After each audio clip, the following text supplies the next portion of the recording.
So I came back to my hometown looking for an opportunity. This building was sitting empty.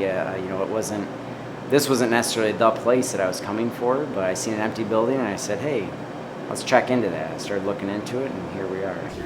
This is the Asabo Creamery and Bakery. This was originally an old Dairy Queen, and it had been closed for several years. And Sue Jack and her husband, Carl Jack, they saw a need in this community.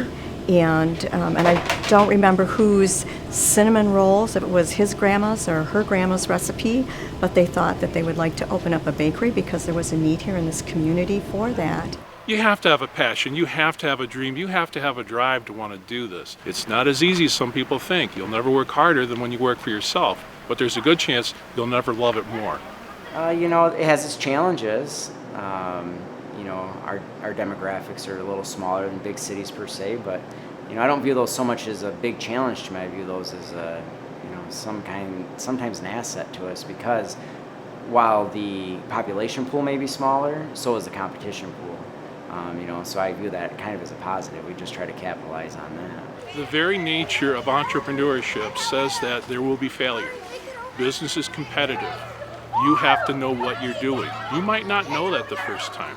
I have had people that come into my office that would like to start a business, but they really haven't researched if that's a profitable marketing idea. I really want to look at a spectrum of people who live in the area. It can be young people, people who want to make a change in midlife, even people who've carried the burden of a career for a long time, gone home to retirement and realized that I need something to do.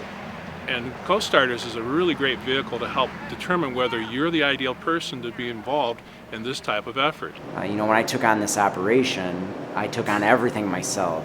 And I learned really quickly, well, you need to bring in some professionals to help you understand and sort out what really you have going on. So. There have been several people who tried to find a job and no one would hire them. So it seemed like their next opportunity was to pursue entrepreneurship and hire themselves. Quickly we learned that my idea of what a bakery was going to be is different than what our market perceived a bakery to be. So we are in the process of changing our name over to Artisan Breads and Bistro.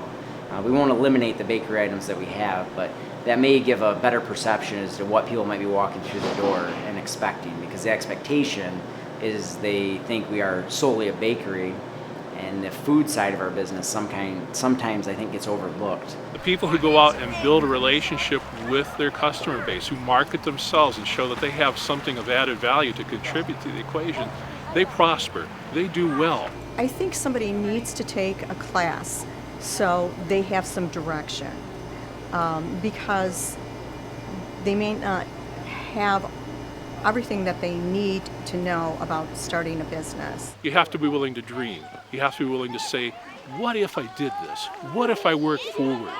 CO.Starters works on that. You talk with other people in the class. You talk with people in the community. You hear from business leaders in the community, and you get a chance to ask some questions about what you're going to do, so you can see whether this path will work for you. If you're a young person, if you're a person who's always played, in the background, this is really your opportunity to step up and take the lead. CO.Starters is a great vehicle to determine whether what you're doing fits in with what the market needs. This is one of the most thrilling things you can ever do.